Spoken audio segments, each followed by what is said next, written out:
Bine v-am găsit, dragi prieteni! Astăzi despre conștiința cuantică, fără script. Pentru că am citit un articol care pune gaz pe foc în această teorie, care spune că ceea ce numim noi conștiință este de fapt un efect cuantic al creierului. Ca de obicei în aceste videouri vorbite liber, vă rog să mă încurajați să dați share și să încercați să vă uitați până la capăt. Pentru că nu-mi imaginez că o să iasă mai puțin de 30 de minute. Nu cred că mă încadrez. Aici sunt punctele. La început să vorbim ce înțeleg oamenii printr-o conștiință cuantică. În a doua parte o să vorbim despre ultimele rezultate. Pentru asta trebuie să facem un pas înapoi și să ieșim din teoria fizicalismului. Fizicalismul este acea teorie filozofică care spune că totul poate fi explicat de către fizică. Eu am discutat despre fizicalism în cartea mea Care este diferența dintre un copil și un laptop și am spus că nu sunt un fizicalist. Cu alte cuvinte, eu cred, așa cum cred și alți filozofi, că noi avem ceva în plus. Și în această carte numesc unul dintre aceste lucruri care este qualia, este senzația subiectivă. Senzația subiectivă de durere, durerea se simte dureros. Are o calitate adițională, de aici termenul de qualia, da?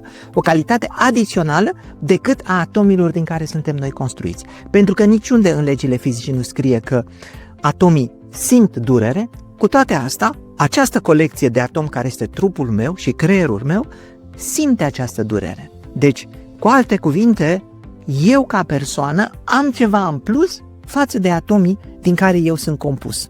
Ei, și în cadrul acestui video o să ieșim din cadrul fizicalismului, deci o să admitem că ceea ce noi numim conștiință are ceva în plus față de atomii din care este construit creierul nostru. Și ca să vedem ce este în plus, facem apel la noțiunea de corelat neuronal.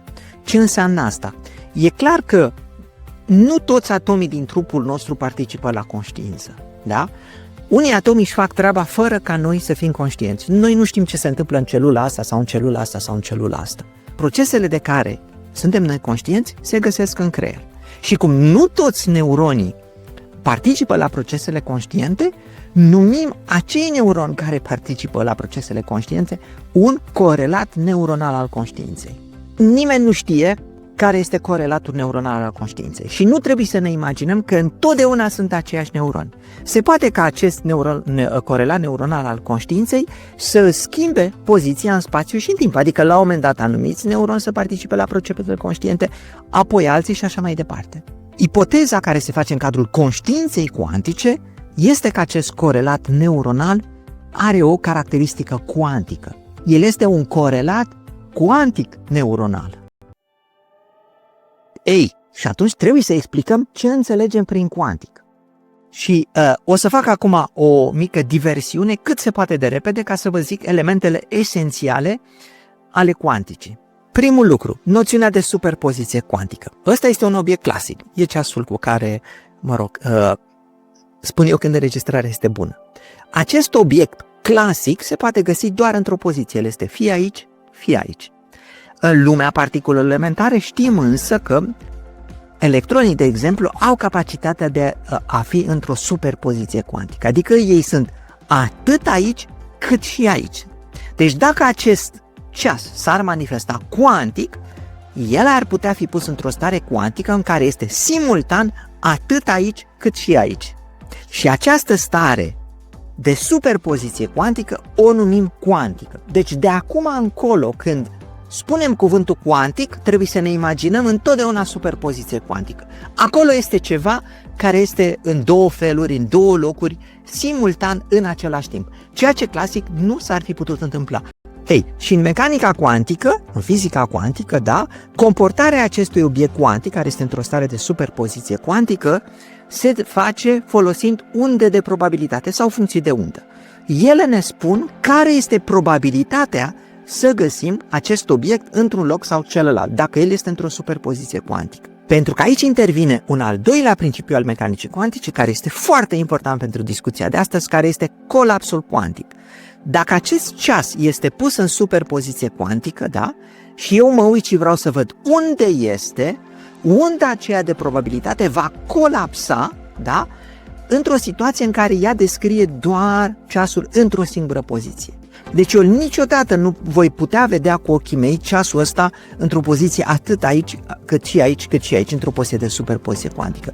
Pentru că dacă cineva îmi prepară această stare de superpoziție cuantică pentru mine, să spunem un fizician foarte deștept, eu vin și mă uit, în momentul când am deschis ochii, toată acea stare cuantică colapsează, se schimbă dintr-o dată, dispare, am putea spune, și ceasul ajunge să fie într-o poziție care este fie aici, fie aici, fie aici. Deci eu când deschid ochii voi găsi ceasul, să spunem, doar aici. E foarte importantă noțiunea asta de colaps cuantic, da? Deci nu este așa că ceasul se găsea înainte fie aici, fie aici, fie aici și eu când mă uit îl găsesc într-una dintre pozițiile respective pentru că acolo era înainte. Sub nicio formă. Ceasul chiar se găsea în toate situațiile în superpoziție cuantică și eu când am deschis ochii, acea superpoziție cuantică s-a transformat dintr-o dată. Unda aceea de probabilitate s-a transformat dintr-o dată în așa fel încât ea să descrie un obiect acolo unde îl văd eu. Deci este o transformare fizică cât se poate de reală. Al treilea lucru foarte important pentru discuția noastră despre conștiința cuantică este că nu numai un obiect poate să fie într-o stare de superpoziție cuantică și o colecție de obiecte. Numim asta stare multiparticulă. Adică în același timp ceasul și cu paharul se găsesc aici, apoi simultan se găsesc aici, apoi simultan se găsesc așa, apoi simultan se găsesc așa. Am descris deja 4 stări clasice, iar în momentul când acest sistem de pahar și de ceas este într-o stare multiparticulă cuantică, el este simultan și așa, și așa, și așa, și așa. Ei, și acum trebuie să vorbesc despre conștiința cuantică, da? Am aici pe foile de listă și nu este nimica, să spun așa, fiși în treaba asta. Conștiința cuantică nu vrea să spună altceva decât că acel corelat neuronal al conștiinței de care vorbeam la început este într-o stare de superpoziție cuantică. Dacă ar fi fost clasic, la un moment dat, neuronul ăsta ar fi fost aici, ăsta aici, într-o anumită situație, da? O singură situație. Acum că este cuantic, ar trebui să avem așa. Ok, am înțeles neuronul ăsta așa, asta e o stare clasică, dar mai avem încă o altă stare clasică în care primul neuron e într-o altă situație, ăsta este într-o altă situație și așa mai departe, da? Iar sistemul, creierul, conștiința cuantică este într-o stare de superpoziție cuantică a celor două combinații clasice, sau mai multe, bineînțeles. Care sunt aceste elemente din mecanica cuantică care îi fascinează atât de mult pe filozofi, încât ei spun conștiința noastră ar putea să fie cuantică?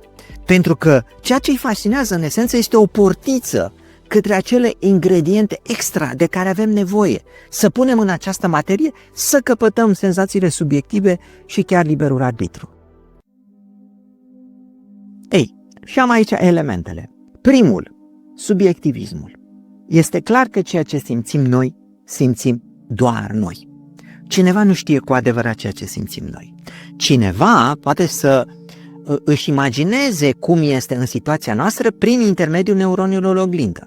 Adică el are niște neuroni în creierul lui, se uită la noi și acei neuroni reconstruiesc situația, da, în care suntem noi pentru el, în așa fel încât să simtă și el ceea ce am simțit noi în situația respectivă. Dar atenție, asta nu este o simțire directă, este o simțire, să zic eu, oglindită. Ei reconstruiesc situația respectivă în creierul lor. Senzația subiectivă rămâne adânc filozofic întotdeauna pentru noi. Ceea ce simțim noi cu adevărat știm doar noi. Ei, și am o comparație cu mecanica cuantică care se apropie de acest subiectivism. Și anume că nimeni niciodată nu poate să măsoare cu precizie întotdeauna care este starea unui sistem cuantic. Adică vrea să vadă care sunt superpozițiile acelea clasice care formează starea cuantică. Pentru că el de fiecare dată când măsoară provoacă un colaps cuantic și obține un rezultat care adeseori este clasic. Deci el influențează măsurătoarea. Este fundamentală din fizică, da? Deci asta înseamnă că de fiecare dată când măsori provoci un colaps cuantic și tu nu știi niciodată care a fost starea cuantică înainte de măsurătoare. Mă refer aici la cazurile generale și întotdeauna, nu mă refer la cazuri speciale în care tu o prepari și după aceea o măsori la fel și atunci știi care era.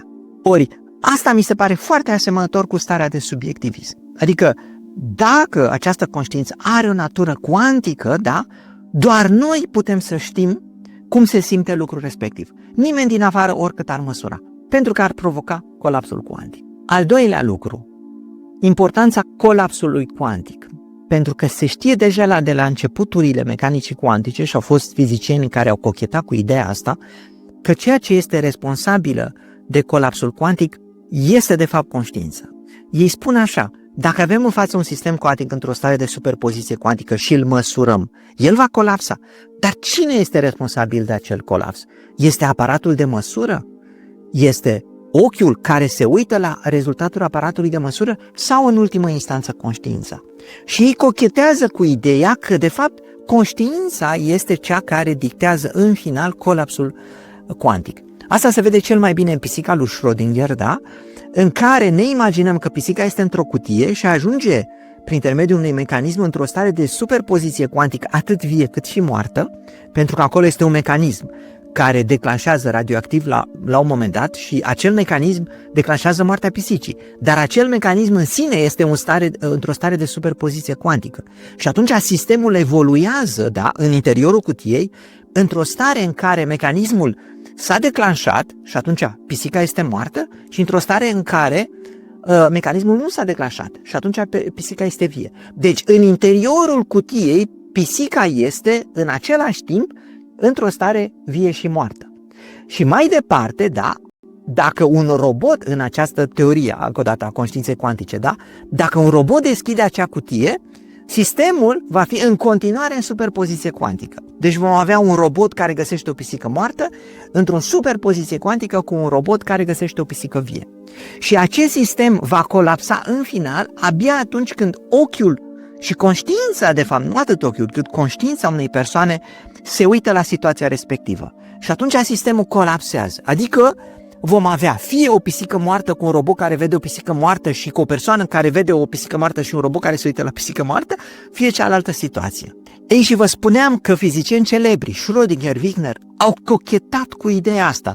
Ei au spus așa: sistemele din față ar fi putut ajunge într-o stare de superpoziție cuantică și ar fi continuat într-o stare de superpoziție cuantică atâta timp cât nimeni cu o conștiință nu s-ar fi uitat la el. Cu alte cuvinte, universul însuși ar fi putut fi într-o stare de superpoziție cuantică până când o ființă cu conștiință nu s-a uitat la acest univers. Planetele însele ar fi putut ajunge într-o stare de superpoziție cuantică în această teorie, da? Până când o ființă nu s-a uitat la ele și în momentul respectiv conștiința lui a fost cea care a declanșat colapsul cuantic și planetele au ajuns într-o stare clasică, doar într-o poziție din cele posibile. Vi se pare ciudat? Da, știu că este ciudat, dar este o ipoteză extraordinară. Și eu, chiar dacă nu e una dintre favoritele mele și eu vorbesc la sfârșit despre asta, vreau să zic așa: e clar că dacă ieșim din cazul fizicalismului și vrem să explicăm conștiința, avem nevoie de ipoteze extraordinare. Și da, faptul că conștiința este cea care declanșează colapsul cuantic este o astfel de ipoteză extraordinară. Ajungem la al treilea punct: importanța colapsului cuantic. Pentru că, atenție, nu numai că ne uităm la un obiect extern care este într-o stare de superpoziție cuantică și în momentul când noi ne uităm, el are un proces cuantic, dar trebuie să ne imaginăm că și creierul nostru este acum în această teorie un corelat cuantic. Și el de fapt este acolo de fapt are loc colapsul cuantic pentru că el este corelat cu ceea ce vedem în față. Și deci, cu alte cuvinte, când ne uităm la planeta respectivă, să spunem, și planeta respectivă colapsează înainte fiind în superpoziție cuantică, ceea ce se întâmplă în realitate este că acest sistem cuantic el a corelat cu corelatul neuronal al conștiinței, care și el era într-o stare cuantică și de fapt este acest corelat neuronal al conștiinței care are o stare de colaps cuantic și automat și planeta respectivă are o stare de colaps cuantic. Ei, și acest filozof Harry Stapp spune așa: domnilor, de fapt acest proces de colaps cuantic al corelatului neuronal al conștiinței, da, este cel care creează senzațiile subiective. El numește asta în cărțile lui eveniment Heisenberg. Adică acel corelat neuronal are la un moment dat un colaps și atunci eu am o senzație subiectivă, care este asociată stării de colaps respective. Da? Deci, senzația subiectivă, de exemplu, a culorii verzi pe care o văd la un moment dat, este pentru că acest creier al meu era într-o superpoziție cuantică și ar fi putut să vadă și alte culori, verde mai închis, verde mai deschis, depinde cât de mult a evoluat starea cuantică respectivă, și în momentul când are un colaps cuantic, acest eveniment Heisenberg, acest eveniment Heisenberg este senzația subiectivă. Atunci văd eu cu adevărat culoarea verde și acel extra de care spuneam la început, da? Deci aici este acel lucru în plus inefabil, da? Care este adăugat materie și care face posibil ca noi să simțim senzații subiective. Deci este un lucru în plus, pentru că este senzație subiectivă, dar de ce Henry Stapp și ceilalți fizicieni favorizează asta? Pentru că este în cadrul unei teorii fizice cunoscute, și anume mecanica cuantică. Ei, și ultimul lucru, pentru că după aceea revin la articolul de care vreau să vorbesc, este că asta lasă o portiță liberului arbitru. Adică, ce se întâmplă cu un colaps cuantic în mod normal? Colapsul cuantic are un rezultat aleatoriu în mecanica cuantică. Deci, ce ne zice în mecanica cuantică clasică? Că dacă ne uităm la un sistem în superpoziție, el va colapsa într-una dintre stările clasice care compun acel sistem de superpoziție, asta dacă facem o măsurătoare clasică, și, atenție, rezultatul are o distribuție de probabilitate, dar este intrinsec aleatoriu. Da? Ori, lucrul ăsta s-ar putea întâmpla și în creier. Numai că, spun unii, apropo, aici am putea să introducem liberul arbitru. Adică dacă acea stare de colaps cuantic a corelatului neuronal al conștiinței, dacă acea stare ar putea să fie cumva influențată, da, de altceva, de liber arbitru, atunci ar avea rezultat fie asta, fie asta. Simplu spus, ar avea rezultat fie că eu ridic mâna dreaptă, fie că eu ridic mâna stângă. Și asta, desigur că asta are o problemă majoră, pentru că dacă cineva din exterior s-ar uita la corelatul neuronal al conștiinței, s-ar aștepta la o distribuție statistică, adică să iau colaps în starea asta, în colaps în starea asta, în colaps în starea asta, da? Pe când dacă persoana respectivă ar vrea să ridice întotdeauna mâna stângă, vrea ea să bușească sistemul ăsta, să spunem așa, da? Cel care măsoară corelatul neuronal al conștiinței va vedea întotdeauna un anume rezultat. Deci vom avea o distribuție statistică diferită de cea prezisă de fizica cuantică. Ei, dar asta este o ipoteză extraordinară și rămânem în cadrul acestei ipoteze extraordinare, reamintind contribuția lui Roger Penrose, care a primit premiul Nobel, știți, matematician și fizician, și Stuart Hameroff, care în esență este un anestezist. Și el și-a pus problema, domnule, când dispare conștiința din creier atunci când anesteziezi pe cineva. Și el a făcut o legătură cu niște macromolecule care poartă numele de tubulină. Acum, e important de spus că aceste molecule fac parte din structura, cred că se numește scheleton, cam așa ceva, al celulei, adică acestea se găsesc cam în toate celulele, dar în cazul de față ne interesează neuronii și îi spun așa, Penrose și cu Hameroff spun așa, că această tubulină se găsește într-o stare de superpoziție cuantică, între două stări posibile, cred că asta poartă numele de dimer în chimie, și că în creier ea ajunge în stări de superpoziție cuantică. Și atenție, e foarte important, nu vorbim de o singură tubulină, vorbim de mult mai multe tubuline care sunt împrăștiate într-un creierul, da, în așa fel cât să formeze un corelat neuronal al conștiinței și că fiecare dintre molecula de tubulină este ori așa, deci între cele două situații și deci că practic vom avea stări de superpoziție cuantică întinse pe mai multe molecule de tubulină într-o zonă foarte mare a creierului și că în felul ăsta, da, am avea acea structură cuantică de superpoziție cuantică care ar forma acel corelat neuronal al conștiinței, care este cuantic în cazul de față, că e superpoziție cuantică, de care avem nevoie pentru teoria de astăzi.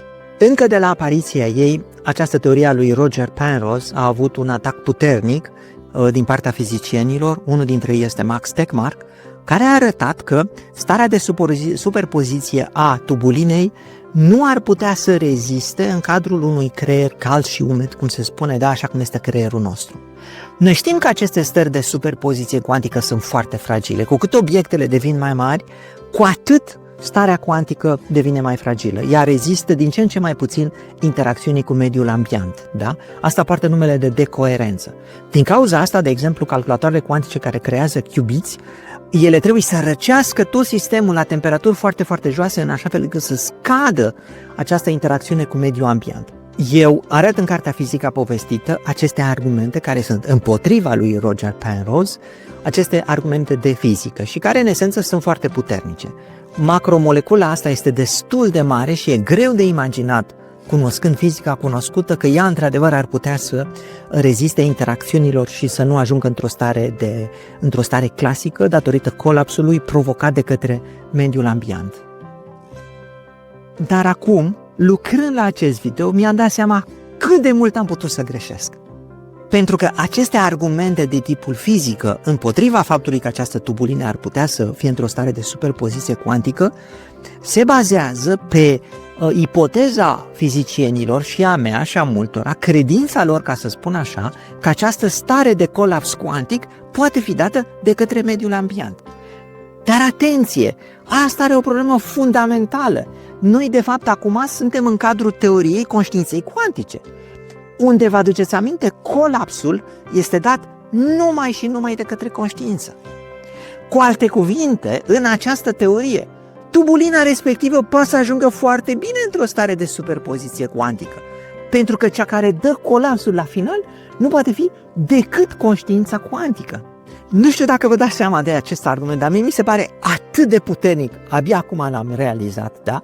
Că argumentul lui Max Tegmark împotriva faptului că tubulina rămâne în superpoziție cuantică e valabil doar în așteptarea în care colapsul ar fi dat de către mediul ambient.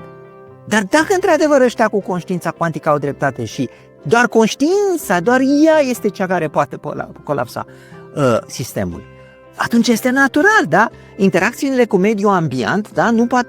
Nu vor face decât să limiteze stările care sunt de superpoziție cuantică.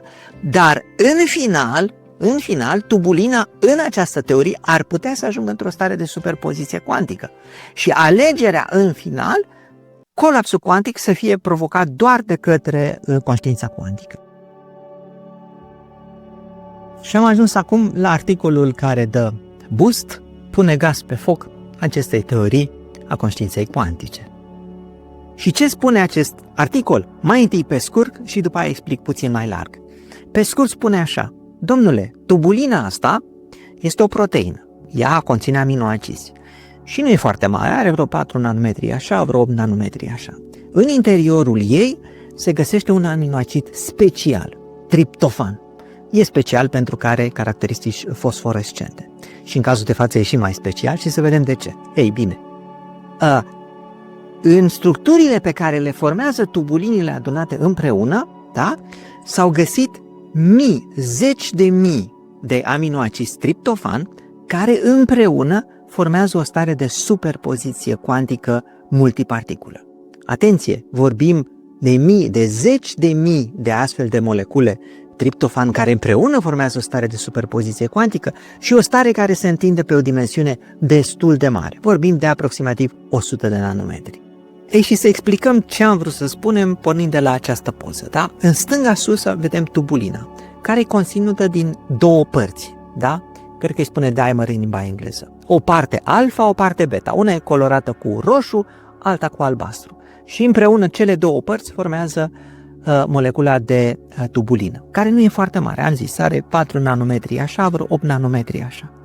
Numai că în structura neuronilor și a celulelor, aceste molecule de tubulină sunt organizate în ceea ce poartă numele de microtubuli. Și asta vedeți în poza asta. Adică dacă ne uităm la B, vedem aici roșu, albastru, roșu, albastru, roșu, albastru. Deci acele molecule de tubulină sunt organizate într-o structură aproximativ spirală. Dacă ne uităm la figura C, vedem că această structură spiralată, care e ca un tub lung de tot, formează ea însăși o structură de tuburi circulare. Da? Și asta este ceea ce vedem în C. Iar în D vedem că sunt mai multe tuburi din astea circulare așezate una lângă cealaltă. Da? Deci acum vorbim de microtubuli sau mai bine spus de mănunchi de microtubuli. Și astfel de structuri de mănunchiuri de microtubuli ajung să fie foarte mari. de ordinul micrometrilor. Poza aceasta este foarte importantă. În partea stângă vedem tubulină. La mijlocul negru vedem structurile de microtubuli care formează mănunchiuri foarte mari. Iar în partea din dreapta sunt desenate în aceste structuri de microtubuli pozițiile pe care le ocupă triptofanul, pentru că despre el vorbim, acel aminoacid care este special, care va ajunge într-o stare de superpoziție cuantică. Și vedem în partea din dreapta cum aceste structuri de triptofan sunt în final ordonate. Și acum ce ne spune articolul este că nu numai că aceste structuri sunt ordonate de triptofan, ci că ele formează împreună o stare cuantică multiparticulă. Adică ele sunt într-un fel sau altul într-o stare de superpoziție cuantică, toate deodată. Vorbim deci de zeci de mii de molecule de triptofan ordonate, da? Care împreună formează o stare de superpoziție cuantică care se întinde pe dimensiuni de ordinul la 100 de nanometri, aproximativ. Și cum trebuie să ne imaginăm această structură? Păi ne imaginăm, să zicem, o stare între ghilimele clasică. Adică spunem așa, prima moleculă de triptofan are nivelul ăsta de energie, a doua moleculă are nivelul ăsta de energie, a treia are nivelul ăsta de energie. Și asta formează o primă substare, să spun așa. După care același sistem poate să se afle și într-o altă substare. Adică prima moleculă e de fapt într-un alt nivel de energie, alta moleculă e într-un alt nivel de energie, să spunem orientată puțin diferit și așa mai departe, da? Și tot acest sistem de zeci de mii de molecule de triptofan este într-o stare de superpoziție cuantică a acestor combinații pe care putem să le spunem așa simplist clasice. Deci asta ar putea să fie în esență, da, locul de unde s-ar putea porni către starea de corelat neuronal al conștiinței. Pentru că, iată, în creier am avea stări multiparticulă care se extind pe distanțe foarte mari. Aici trebuie să vorbim în esență de două lucruri. 1. Cum s-a măsurat și 2. Ce reprezintă aceste stări. Măsurătoarea face apel la fluorescență și o extensie mult mai complexă a fluorescenței în domeniul cuantic, care poartă numele de superradianță. No, ce este fluorescență? Fluorescența o cunoaștem, da, la obiectele care sunt fluorescente. Avem atomi sau molecule care primesc la un moment dat radiație electromagnetică pe ele, lumină, da? Atomii respectiv se excită, primind lumina care vine, fotonul din lumină, și după care se dezexcită, eliminând lumină la rândul lor. Numai că pachetul de energie luminoasă care pleacă are o energie mai mică decât energia inițială. Superradianța este un efect de fluorescență mult super, care se datorează mai multor molecule. Atenție, este un fenomen pur cuantic, da? Și putem să ne explicăm în felul următor. Avem mai multe molecule și toate funcționează ca niște dipoli. Și avem o undă electromagnetică. În cazul de față, atenție, ar trebui să vorbim de unda de probabilitate a unui singur foton. Da, o spunem undă electromagnetică luminoasă să fie mai ușor. Și are o lungime de undă, da, care în cazul măsurătorilor de față e pe undeva pe la 200 și ceva nanometri. Da?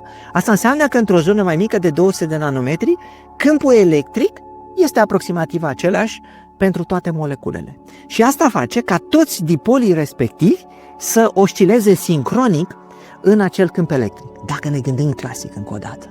Oscilând toți sincroni, da, ei sunt capabili după aceea să absorbă lumina care vine și să genereze o altă lumină toți dintr-o dată. Deci nu fiecare pe rând. Ei, și ar trebui să explicăm fenomenul ăsta din punct de vedere cuantic. Nu, din punct de vedere cuantic ne gândim la fluorescență, da? Și să zicem că moleculele sunt toate independente, da? Atunci ce s-ar întâmpla? Un foton de lumină este absorbit de către o moleculă, după care molecula se excită, se dezexcită, emite un alt foton. O altă moleculă și absorbe fotonul, absorbe fotonul, se excită, se dezexcită, emite un alt foton. Toți fotonii ăștia sunt incoerenți unii cu celălalt, da? Și toți sunt emiși la un anumit moment, delta t, care am înțeles că e de ordinul nanosecundelor, după ce fotonul inițial a fost absorbit. Dacă însă sistemul ăsta de molecule este cuantic, adică el este într-o stare de superpoziție cuantică, deci dipolii respectivi sunt aliniați, sunt ordonați și sunt în stare să se formeze acele stări de superpoziție cuantică de care vorbim noi, ce se întâmplă? În momentul când vine unda electromagnetică, tot acest sistem se excită pe o stare superioară și se dezexcită brusc. Asta înseamnă în practică că avem două efecte. acest sistem când va elibera o lumină, pentru că încă o dată el absorbe fotoni de la lumina incidentă și după aia emite fotoni, fotonii care sunt emiși de acest sistem se emit mult mai repede decât înainte. Acum ce vom măsura? Vom măsura un răspuns mult mai rapid și mult mai scurt cu o intensitate mult mai mare. Deci, practic, energia va fi aceeași, doar că lumina care iese are o intensitate mult mai ridicată pentru o perioadă mult mai scurtă de timp. Și dacă observăm lucrul ăsta în experiment, ăsta este un semn că toate acele molecule au fost un sistem cuantic. Ele au fost într-o stare de superpoziție cuantică împreună. Nu au acționat independent, așa cum era la fluorescență, și avem superradianță, că superluminescența e ceva diferit. Ei, și deci acest articol a demonstrat că aceste molecule de triptofan din macromolecula, lucrul acela mare, sunt într-o stare de superpoziție cuantică, da? Și sunt foarte multe, vorbim de zeci de mii care împreună formează o stare de superpoziție cuantică. Ei nu numai că au făcut simulări numerice, dar au făcut și măsurători. Ce vreau eu să zic cu chestia asta, da? Dom'le, este un argument pentru conștiința cuantică sau nu este un argument pentru conștiința cuantică? Nu știu, dar aș vrea să vă atrag atenția la câteva lucruri. În primul rând, este într-adevăr o stare de superpoziție cuantică a zeci de mii de molecule de triptofan, care, atenție, împreună formează această stare măsurată doar pe aproximativ 100-200 de nanometri. Deci starea aia nu se întinde pe milimetri sau pe centimetri, așa cum trebuie să se întâmple în tot creierul ca să formeze eventual o stare de superpoziție cuantică. Această stare are o dimensiune foarte mică. Acum, ar putea să aibă o dimensiune și mai mare? E o întrebare foarte relevantă și răspunsul e că ar putea. Ei au măsurat-o pe distanța aceasta mică pentru că s-au folosit de fluorescență și s-au folosit de această lumină ultravioletă care are o lungime de undă de 200 de nanometri și ceva. Deci, dacă era cumva pe o dimensiune mai mare, nu puteau să o măsoare. Ăsta este unul la mână.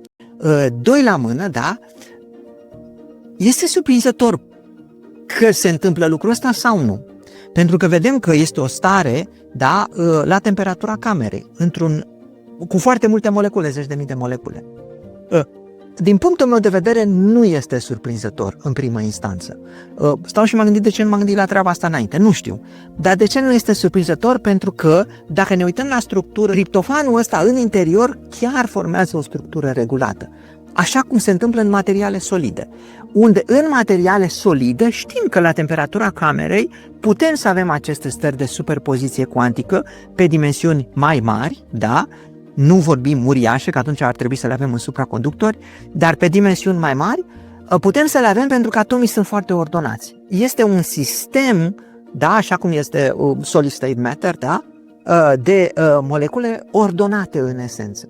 Deci atunci nu este așa de surprinzător că avem această stare de superpoziție cuantică, da, a zeci de mii de molecule de triptofan pe o distanță de câteva sute de nanometri, pentru că aceste molecule de triptofan sunt bine aranjate. Ideal ar fi să vedem dacă această stare cuantică multiparticule de triptofan se întinde pe distanțe mult mai mari, nu numai aproximativ 100 de nanometri, ci pe distanțe cât să încapsuleze aproape tot creierul. Dacă atunci vorbim de o conștiință cuantică.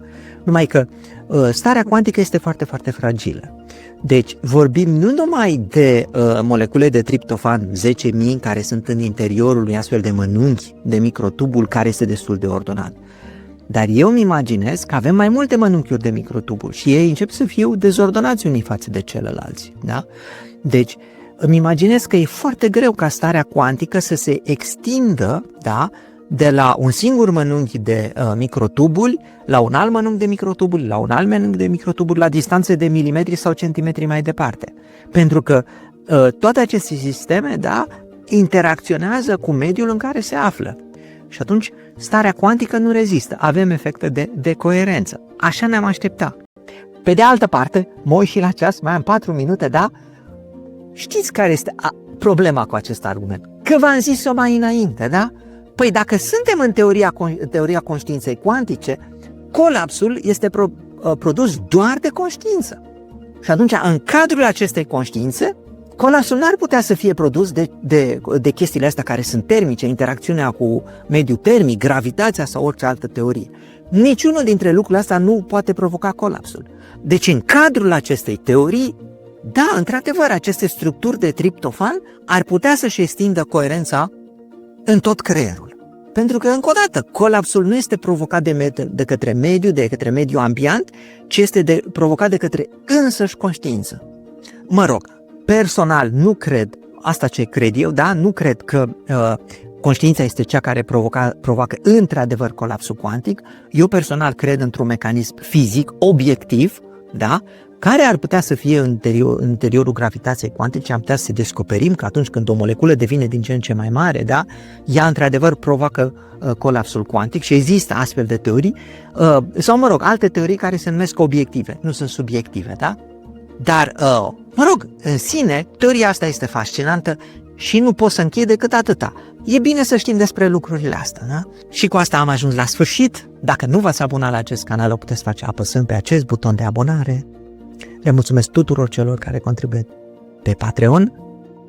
Până data viitoare, eu sunt Cristian Presură, voi sunteți cool. Numai de bine, la revedere!